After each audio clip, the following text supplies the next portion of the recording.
बिस्मिल्लाहिर्रहमानिर्रहीम।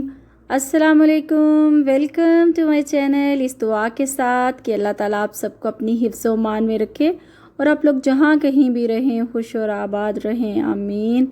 कैसे हैं जी आप लोग सब? मुझे उम्मीद है आप लोग सब ठीक होंगे और खुशबाश होंगे। अल्लाह ताला आप सबको ठीक रखे और अपने घरों में खुशबाश और आबाद रखे, आमीन। हम लोग भी ठीक हैं। बस अब नाश्ता हो गया और नाश्ते के बाद हम चाय जो है वो ले रहे हैं। और बस आज के दिन का आगाज़ थोड़ा सुस्त सुस्त हुआ। मैं बहुत लेज़ी फ़ील कर रही थी आज सुबह उठते ही। हालांकि तबीयत तो बिल्कुल ठीक थी, लेकिन पता नहीं क्यों आज कोई काम भी करने को जी नहीं चाह रहा होता है इंसान के साथ कभी कि सुस्ती जो है वो छा जाती है।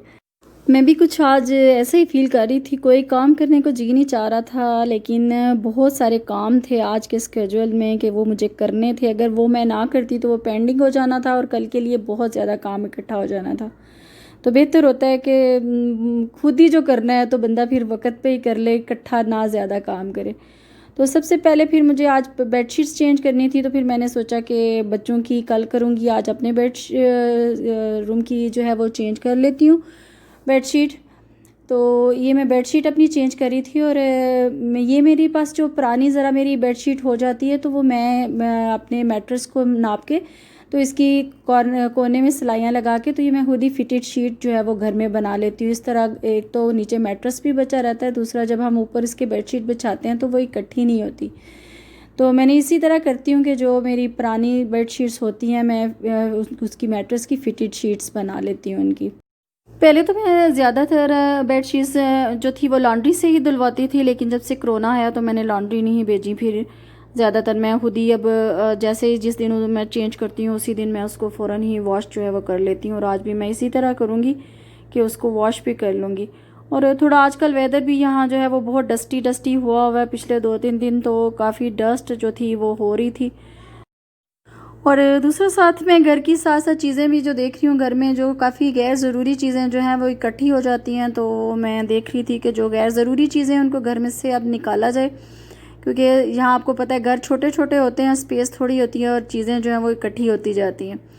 तो ये आपको साइड टेबल पे बुक्स भी नज़र आ रही होंगी, तो अभी मैंने ये बुक्स को देखना शुरू किया है कि जो गैर ज़रूरी बुक्स हैं उनको निकाला जाए और जो ज़रूरी हैं ग्रामर वगैरह की बुक्स उनको रखा जाए और उनको फिर मैं जो है वो पैक कर दूँगी। हमारे घर में तो कोई अजीब ही मसला है। मेरी बेटी और मेरे हस्बैंड दोनों एक जैसे हैं। कोई भी उनकी पुरानी चीज़, बल्कि इवन पुरानी की घर की भी कोई पुरानी चीज़ हो और अब वो इस्तेमाल के काबिल भी ना हो तो उसको मैं फेंकने लगूँ तो वो कहते हैं ये क्यों फेंक रही हैं आप, इसको रख दे। तो फेंकूँ भी तो उठा उठा के रखते हैं कि नहीं, पुरानी चीज़ों को नहीं फेंकना। तो दोनों की ये आदत है और स्पेशली उनकी कोई चीज़ हो जाए तो वो तो हाथ नहीं लगाने देते, पुरानी चीज़ों को भी संभाल संभाल के जो है वो रखते हैं। तो आप लोग भी ज़रूर बताइएगा कि आपके घर में ये ऐसी आदत जो है वो किसकी है। तो ये दोनों जो हैं वो दोनों बाप बेटी एक जैसे हैं, कोई चीज़ नहीं मुझे फेंकने देते। तो अब ये मैं शेल्फ़ में जो शेल्फ़ की सफाई जो थी वो कर रही थी। और ये माशाल्लाह से मेरी अरीहा की जो है, मेरी जो बड़ी बेटी है, ये ट्रॉफ़ीज़ जो हैं वो उसकी हैं। और ये जो नीचे आपको होल नज़र आ रहे हैं ना, ये दरअसल जब हमने ये शेल्फ़ लगाई थी ना तो ये इसकी ड्रिलिंग की थी तो वहाँ ड्रिलिंग सही नहीं थी हुई, तो इसलिए वो होल जो है अब वो अभी तक नज़र जो है वो आते हैं। और ये तीनों जो टेडी बियर्स, हमारे घर में टेडी बियर्स बहुत ज़्यादा हैं, सारे बच्चों के, छोटे छोटे से लेके बड़े बड़े तक, और हर एक के उन्होंने नाम रखे हुए हैं। तो किसी दिन जब बच्चे खेल रहे होंगे तो मैं आपको दिखाऊंगी कि उन्होंने नाम उनके बाकायदा रखे हुए होते हैं। तो ये जो दीवार पे आपको कारगुजारी नज़र आ रही है ना, ये उर्वा बीबी की। और पता नहीं कैसे टेबल पे चढ़ के तो टीचर बनी हुई थी मैथ का काम, और था भी ये पक्का ही उतरा ही नहीं है बाद में। तो बस बच्चे जो है ना, हालांकि उनके पास हर चीज़, बोर्ड भी मैंने ला के दिया था, लेकिन बच्चे दीवारों पे लिखने से ना बाज नहीं आते। तो ये जी आए थे आज, मास्क ख़त्म हो गए हुए थे तो ये मास्क ने मंगवाए थे आज। और मेडिसिन्स का बॉक्स जो था वो मैंने देखना था। और ये देखें, बच्चे होते हैं ना तो वो उनकी हर चीज़ जब वो देखते हैं, बैंडेज वगैरह लेते हैं ना इससे, तो पेंसिल्स भी इसके अंदर ही रखी हुई थी। तो इसको तकरीबन मैं 10-15 दिन के बाद ज़रूर एक दफ़ा देखती हूँ और अरेंज करती हूँ, क्योंकि बैंडेज आई हुई हों तो मेरे बच्चों को तो बैंडेज लगाने का इतना शौक़ है ना, वो थोड़ा सा भी कोई नोक भी, हल्की सी भी कोई चीज़ लग जाए तो फटाफट बैंडेज लगाना शुरू कर देते हैं। तो फिर मैं चेक कर रही थी, क्योंकि इसमें से मैं देखती जाती हूँ जो एक्सपायरी होगी होती हैं, एक्सपायर होगी होती हैं मेडिसिन्स, वो निकाल देती हूँ और जिनकी ज़रूरत होती है वो फिर मंगवा के जो वो रख देती हूँ। तो फिर मैंने कहा आज मेडिसिन्स वाला बॉक्स भी जो है वो साफ़ कर लेती हूँ। इसमें मेडिसिन्स मैंने रखी हुई होती हैं और नीचे में बच्चों की स्टेशनरी वगैरह जो होती है वो होती है। तो वो फिर साथ साथ देखती रहूँ और उनको अरेंज करती रहूँ, तो साथ पता चलता रह जाता है कि क्या घर में चीज़ आने वाली है, क्या ख़त्म हुई हुई है।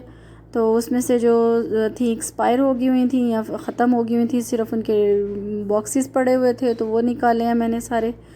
और ये मास्क और सैनिटाइज़र जो है वो सामने ही जो है वो हम लोग रखते हैं।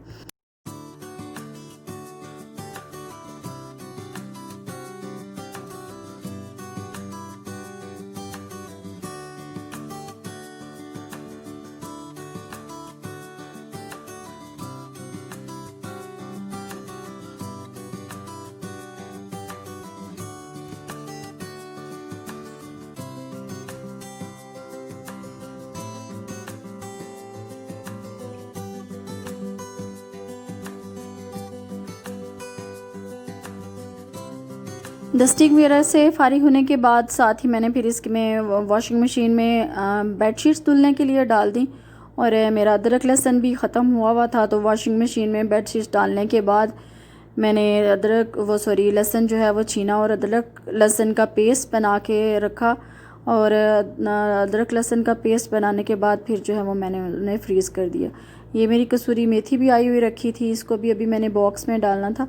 और जब मैं लहसुन छीलती हूँ तो उसको मैं जो है वो पानी में थोड़ा डिप कर लेती हूँ, तो आसानी से वो छिल जाता है। दूसरा फैंस वगैरह लगे हुए होते हैं ना, तो छिलके उड़ते नहीं, क्योंकि अमूमन लहसुन छील रहे हो तो छिलके बहुत इसके उड़ते हैं। तो पानी में डाल लेती हूँ, तो उससे वो होता है कि वो छिलके वगैरह नहीं उड़ते और वो आसानी से ईज़िली जो लहसुन जो है वो छिल जाता है।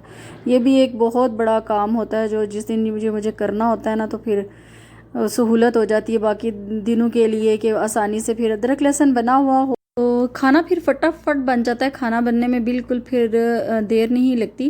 और ये बस अदरक लहसुन का जो पेस्ट है वो मैंने बना लिया है और मैं इकट्ठा ही बना लेती हूँ। तो रेशो ये रखती हूँ कि अगर मैंने आधा किलो लिया है लहसुन, तो उसमें मैं 1 पाव अदरक डालती हूँ और इसमें 3 चम्मच कुकिंग ऑयल डाल के, तो बस इसमें क्यूब में मैं डाल के तो इसको मैं जमा लूँगी। और ये जो थोड़ा सा बचा है इसको मैं अभी जो खाना बनाऊँगी उसमें यूज़ कर लूँगी। और इन क्यूब्स में जिनमें मैं इसको फ्रीज़र में रखूँगी, अब यकीन माने कि बिल्कुल स्मेल नहीं इन क्यूब में आएगी इसकी। आप में से कुछ लोग हो सकता है ये कहें कि स्मेल आ जाएगी, बिल्कुल इसमें स्मेल नहीं जाएगी। और इसी में मैं, क्योंकि आपको पता है यहाँ तो बर्फ़ की इतनी ज़्यादा ज़रूरत जो है वो नहीं पड़ती, इन्हीं में मैं बर्फ़ भी जमा लेती हूँ, इन्हीं में मैं चटनी बनाती हूँ वो भी जमा लेती हूँ। तो बस वो एक आजमूदा मेरा टोटका है कि मैं, ये है कि आप इसको ये ना हो कि इन क्यूब्स में आप 3-4 दिन इसी तरह अदरक लहसुन जो है वो पड़ा रहने दे, फिर तो स्मेल यकीनी जाएगी। अब इसको उतनी देर तक रखूँगी जितनी देर तक ये फ्रीज़ हो जाएगा। मैंने नेक्स्ट डे इसको निकाला था और निकाल के मैं क्यूब्स को अलहदा से एक बॉक्स में डाल के रख लेती हूँ। और इन क्यूब्स ट्रे को फिर मैं एक ऐसे बर्तन में रखूँगी जिनमें ये डिप हो जाए, उतना पानी डालूँगी जितना डिप हो जाए और उसमें 1 चम्मच सिरका डाल के इसको 10-15 मिनट बस उसमें डिप करूँगी। और उसके बाद मैं आम डिश वॉशर से, जिससे मैं बर्तन धोती हूँ, उससे इनको धो लूँगी और बिल्कुल स्मेल जो है वो नहीं जाती, इसमें बिल्कुल स्मेल नहीं होती। बेशक आप इसमें बिला झिझक बर्फ़ भी जमा लें तो बिल्कुल स्मेल नहीं जाएगी। और अब मैं खाना बनाने लगी थी और खाने में आज मैं बना रही थी शिमला मिर्चें और आलू बना रही थी।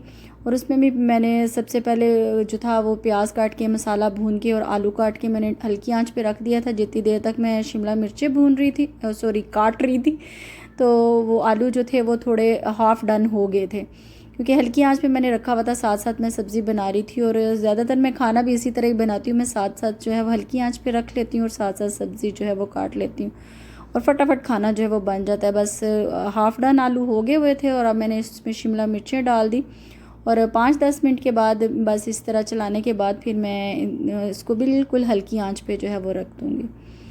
तो बस ये काम तकरीबन सारे ख़त्म हो गए हैं। और मैंगो आए हुए थे और बच्चे जो थे वो मैंगो के दीवाने हैं, तो वो लगे हुए थे मैंगो हमें काट के दें, तो मैं अब बच्चों को मैंगो काट के देने लगी थी।